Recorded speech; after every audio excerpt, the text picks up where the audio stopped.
Hello বন্ধুরা, আজকে আমরা বড় বড় দুইটা পাঙাশ কিনেছি পদ্মা নদীর।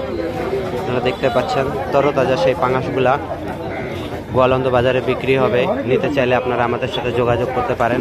একেবারে তাজা।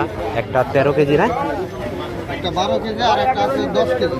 একটা 12 কেজি, একটা 10 কেজি। নিতে চাইলে যোগাযোগ করতে পারেন গোয়ালন্দ বাজার, গোয়ালন্দ মাছ বাজার। আজকে মাত্র 1100 টাকা কিনলাম, এইটাই নেন। 1100 টাকা কেজি।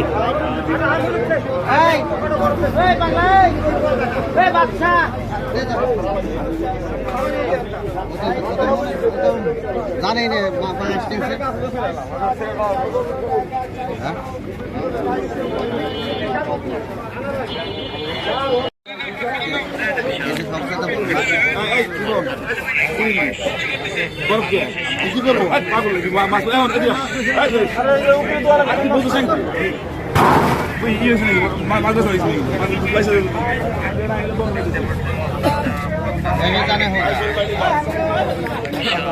জানে